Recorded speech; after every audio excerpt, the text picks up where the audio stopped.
Send out to the lab if it's something critical or something that we think we need to address while they're down. We do have a vet hospital in town that's willing to run blood work portable, that is equipped to do small animal as well as large animal anesthesia, and we can take it out to do the big cats if we need to. Most of the big cat procedures we do out there, unless it is something that requires a sterile surgery. You can see our dart gun there, which we love. It's very, very nice. We're very excited to have that. This is our basically our bucket full of things that we need, and our tackle box full of needles, syringes, catheters, that kind of thing, drugs. All the injectable drugs we pretty much keep on hand. All of the oral medications we keep upstairs with the keepers because they're the ones administering those. Vaccinations are kept in the fridge, obviously. We vaccinate. We do try to do a wellness program here where we get down every animal every other year to update vaccines and just do physical exam. Now, obviously, injuries and illness take precedence, so and my schedule being what it is, they're flexible enough that we can come out in emergencies, you know, in the interim if we need to. Yes, all right. Last one, wouldn't mind just closing up behind them, that would be great. This is our only 3 caracal small cat. For our small cat enclosures, we have them covered. We are gearing towards getting all of our small cats shiftable, as in there are 2 sections with a shifter separating them. We have a few small cat enclosures, about 5 left that are non-shiftable, so meaning we have to go in and clean with them. So this is Collins. Collins is one of 2 bobcats that we have. Collins is a little bit of a funny guy. He does not particularly like animal care staff, and he's kind of finicky, and he doesn't like sticks, but he loves the tours. He comes up and he sits there and he positions himself and poses for pictures, so he's kind of a funny guy. But you can actually see that tunnel I was talking about. So this used to be 2 separate enclosures, and then we created that tunnel in between where then we can link the 2 and put a shift gate through there. So Collins is actually a level 4. Let me talk about levels now. We rate the animals based on a level system so we can kind of classify them for safety purposes. Level 1s are the binturongs.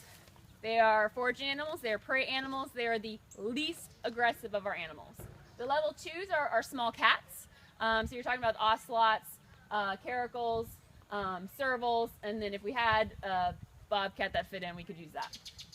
They're predators, they're cats, they're going to be slightly more aggressive. So as I said, we're working towards getting all of them shiftable so we don't have to go in with them and clean. Then you have the level 3s. These have been animals that have been aggressive to people in the past. So back down the road somewhere in the past, a volunteer had an issue cleaning with that animal or changing their water or something, and so now they are keeper-only cleans. Then you have the level 4s. They are our most dangerous animals. They are inherently by nature the tigers, lions, leopards, jaguars, snow leopards, etc. Our cougars, and then animals just by their nature. So Collins is actually level 4. We had to net him, and he became incredibly aggressive, attacking us, trying to get everything to do to get at us. So we shift him, and there he is posing, just hanging out. So Collins is a level 4, and so are our kinkajous. So that's kind of our... All right. So I'm going to pass this around for you guys to look at real quick. This is the record sheet of how we keep track of our volunteers. So that's all that you're looking at there, and I'll pass it around so you guys can look at it more closely. We have 3 animal keepers full-time. That means 2 of us are here on every day except Tuesdays when we have all 3 of us. That means for 61 animals, that's a lot to do. Feeding, cleaning, enrichment, everything in between. So we need our volunteers. We very much rely on our volunteers. Last count we had about 150 total, but that spans from animal care, construction, all of our tour guides are volunteer, gift shop, office support. We have roughly now about 50 of those are animal care volunteers. And when they sign up for shifts, we have up to 8 on the weekdays and 12 on the weekends. And they're at various levels, but that's okay. We train them. That's how we keep track of their progress on that sheet. But we really do spend a lot of time training our volunteers, working with our volunteers, because you're taking somebody that may or may not have any experience, and you want to make sure you're getting them trained very well on every task. So without our volunteers, we really couldn't do what we do. Longer learning period crammed into a shorter time frame. So they do more, they learn more, but it's in an 8-week period instead of with our volunteers that are here however long. And so they have to do presentations, they have to do research topics every week. They have to do a project that they're choosing, whether or not it's make an enrichment item, or it's they want to do some grounds work. It's really whatever they're interested in. But one, it's a good way for us to get students in, get people who are interested in the field, show them kind of what it's like to be an animal keeper, but also get them more intensive work. All right, questions on that? Sorry guys, I'm trying to fly us through so we got plenty of time to get to everything.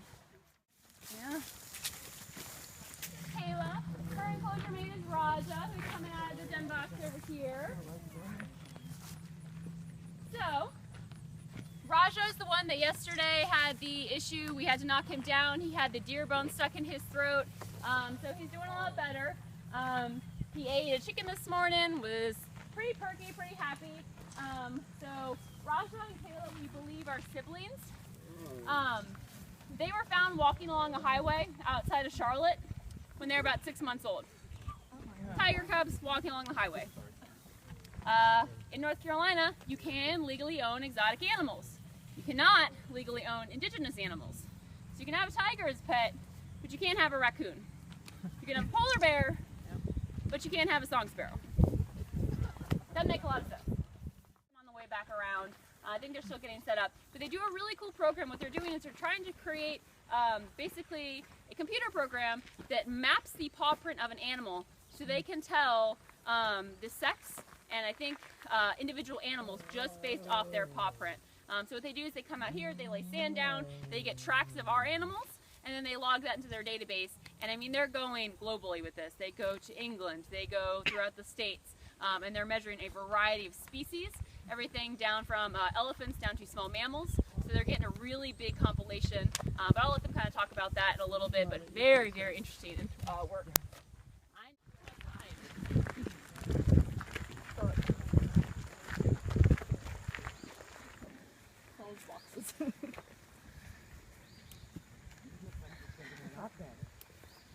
So you can see him walking around. He's a little goofy. This is Rajaji.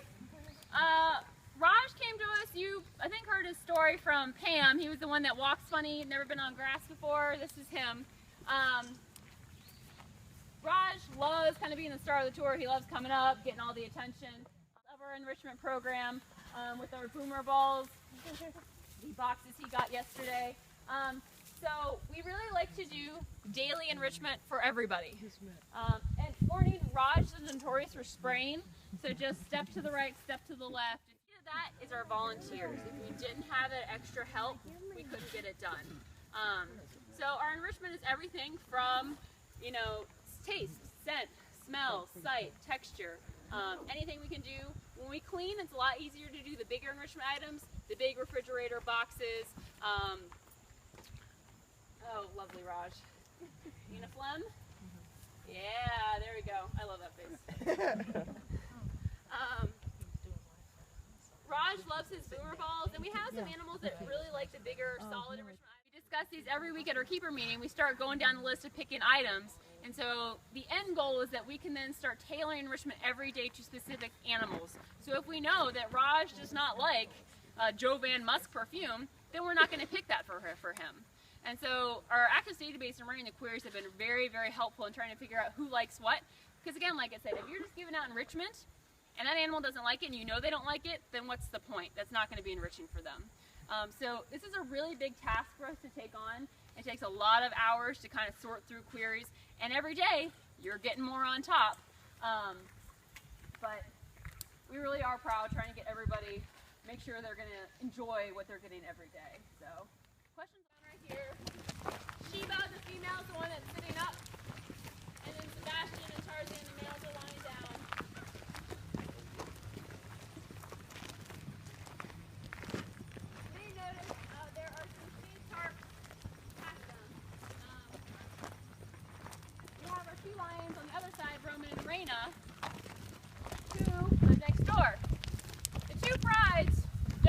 like each other. They don't get along. And so what we would notice was happening is they would start calling, they would start getting, so we tried doing a visual barrier, and the next day it was like night and day.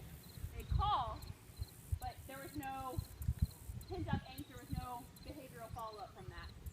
So we tried that out with the blue tarps. Now we're putting up permanent wooden visual blocks. So that has worked out very, very well for us. Tried out feeding tubes with 16-foot fences. We feed out chickens, whole chickens. Our chickens are between 6 and 7 pounds each. It's kind of hard to throw chickens over 16-foot fences. They're pretty heavy. So what we've tried doing is installing these food chutes, and these are the first protocols, or the first prototypes. Sorry, prototypes.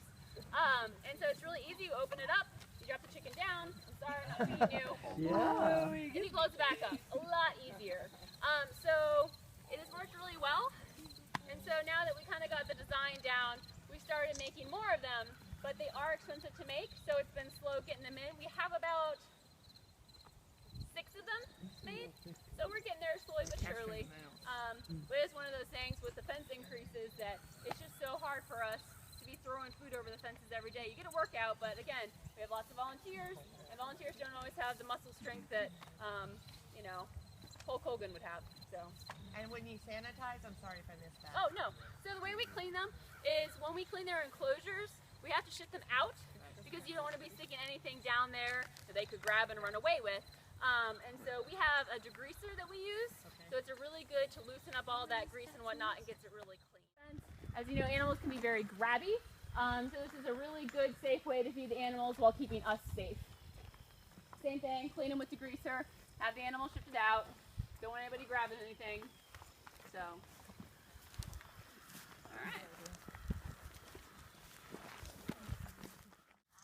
Alright, this is Jericho. He's a cougar. Jericho came from Rescue 1, as you guys are familiar with, the Ohio facility. He was slated to fight dogs. Apparently what we've heard is somebody, not necessarily related to Rescue 1, stole him in the middle of the night when they realized that, one, he's declawed, but he was going to be slated to fight dogs. They stole him and they brought him to Rescue 1, and that's where he ended up. So Jericho here, you can see we have camera traps that were donated. They're pretty nice camera traps. The huge benefit is that we have a few animals that really are pretty nocturnal. They're pretty shy. We don't see them out a lot during the day. And one of them in particular, one of our ocelots named Trace, he's a plucker, and he goes through these cycles of, you know, it's not always the same time of year. We can't pinpoint it. He's been on a number of anti-anxiety drugs. We don't know if necessarily it's tied to the season change, but can't pinpoint seconds of recording. Wait 1 minute, then start recording again if it's triggered. So again, motion triggered here, motion captured. These are, now I can't think of the name. They record at night without flashing. What's the term? Infrared. Infrared, thank you. We do get infrared off these, so you're not flashing the animal. We had those at first, and we really couldn't tell if that was affecting them or not, if when they walk past you get this bright flashlight, because it's really dark out here. We don't have light, and so we didn't want that to disrupt their behavior and disrupt how, you know, that was affecting what they were doing as we're trying to figure out their behavior. So we had these infrared cameras donated, and it's really great. And it's a rainforest. You kind of get that, the echo, the smell, the warmth. And so we've got one enclosure in the front, one enclosure for the back. But like I said, we don't have the heat source all figured out just yet, so they did have to come inside. Slide it in on the concrete pad, and it's going to have to be on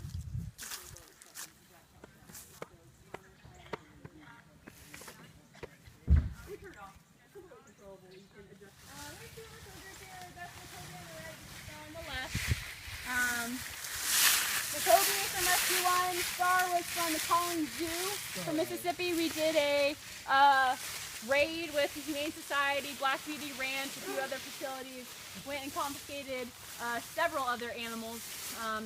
Mississippi actually does define inherently dangerous animals, so we could actually go in and take certain animals, but on the flip side of that, we had to leave their caracal, their kinkajou, number of birds, because caracals were not defined as inherently dangerous animals, unfortunately.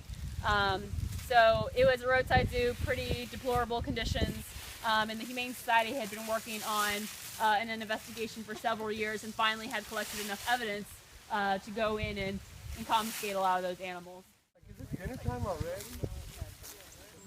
You guys feed in the evening? We feed whenever we get to it, which is usually in the morning actually. We usually change waters, we usually feed. The afternoon is for mainly enrichment, cleaning, maintenance, that kind of thing. But we switch it up, it just kind of depends. And we try to give our volunteers on both shifts opportunities to do everything. So, that's Roman, the male, lying down, and Raina just got up. Looks like she's coming around here in a minute. So, Roman and Raina also came from Rescue One. So they had been here for, it's been a year? For my staff people, a year? March was a year.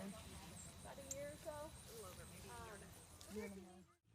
3 public tours on the weekends, and then we have the field trips, or the work group tours, or the twilight tours. So we do limit them just because, one, we don't want to stress the animals out, but we have a max of 25 people on a tour. You can imagine trying to wrangle a group of 60. That's a lot of people to keep your eye on. It's a lot of people to get in close, to hear you, to understand you. We have guided tours because, one, we want people to learn something before they leave. We don't want them just walking through and being like, oh, that's a cool animal. But we want you to take something away from it. We want to make sure we get our mission, our values, our message into the tours, not just biological information. We want to make sure that they understand that these animals don't make good pets. We're going to tell them the back histories, the stories of these animals, because a lot of them have come from those situations that people are potentially going to get into, that they want to go out and buy that serval or buy that tiger cub. So we want to make sure you get your message across in your tours, because if you just come in and you say, these are cool animals and whatnot, what are they taking away from that message? And I always say, the guys on our tour route make it hard to kind of sell that message sometimes, because these are the guys that like people. They like coming up. So they come up and they shuffle and they rub and they look really friendly. And so sometimes that's hard to sell that message of, by the way, this animal doesn't make a good pet. So we actually also have specialty tours. We have feed with keeper tours and train with the keeper tours. And those are much more limited. Max of 4 people at one time. And so I really like those tours because, one, people get to see animals when they're getting ready for food, which you guys know, you have that food aggression side to the animals. And that's a much more clear message to the public of, oh, these animals actually are pretty aggressive and can be pretty dangerous. And so with those specialty tours, they are more expensive. We take them around, do a bit of a general tour, but we do target more of animal care, looking at the enclosures, how things are set up. You get a little bit more in-depth of experience than just the general tours. The Train with Keeper tour is a little more targeted to people looking to get into the field. So we go over operant conditioning, positive reinforcement. They come watch us train animals, whatever ones we're working with that day. And then we play the training game with the clicker, like hot or cold, so they can actually practice, the actual act of the clicker, when to click, all that stuff. So we base those at $75 a tour. That is for our marketplace, but certainly if you guys live in a higher city or more volume of people, you can probably charge more. But when you've got an animal down and each kid had to play a role, as far as, check your eye blinks, check your ear flicks. It was really fun. Yeah, I don't know if she brought it with them, but and Dr. Lassiter, our vet, she has these stuffed animals that you can remove their organs, and so the kids could this is the heart and whatnot. So it was really like doing surgery. She had a picture of Lily with it. I don't know if she brought that, but it's kind of a neat perspective for kids to tinker with being a vet in the future. But just make sure with all of your tours you include your educational message in it. Again, they're not going to take away anything if you don't include your message with that. So again, tie it back to your mission, your values. What do you want them to take away from that? And like I said, our tours are guided by volunteers. So you have to make sure your volunteers are saying what you want them to say. And so we go through a lot of rigorous training with them. They have to attend a certain number of tours before they can go out and give their own tours. And so Jeff, our volunteer coordinator, will actually go with them once they feel that they're ready. He'll grade them, he'll make comments to make sure that we are getting that quality of message across. All right, we're doing another quarantine. Real quick, the one on the right, that was an excess crate. The one on the left, we have 2 of them. These are our transport crates. ones from the North Carolina Zoo. They're aluminum, so they're lightweight, but they're strong. You guys can come up and take a look. The trays you can see on the side, you put them underneath, so you know if you're transporting long distances, it can catch urine, feces, straw, whatever. We also have inserted, these can go in behind the doors, so basically you don't have any potential holes whatsoever. They're light, 4 people can pick them up, empty. Sweet. So you've got there's a door, so you've got a door you can unlock over here so you can put food, water, whatever you need in them, but they're sturdy. And that's the biggest thing. So you've got your holes for the tines of the bobcat or your backhoe, whatever you're using, just fit right in there nicely. You can pick it up, move it back, really easy to move to transport. And like I said, the handiest thing is, you know, you can't always line it up perfectly to a cage. I don't know if you guys have noticed, but we have shift gates on the outside of all the enclosures at one point. That's where we put the animals in. So you line this up, strap it to the cage, and so sometimes you're just off by a minute. Even with an animal inside and people, you can pick this up and just inch it perfect and nice and snug. 4 bays. So currently right now we can only take 2 separate sets of animals. So that could be a group of 2 animals, group of 3. Beyond that, you're getting tight.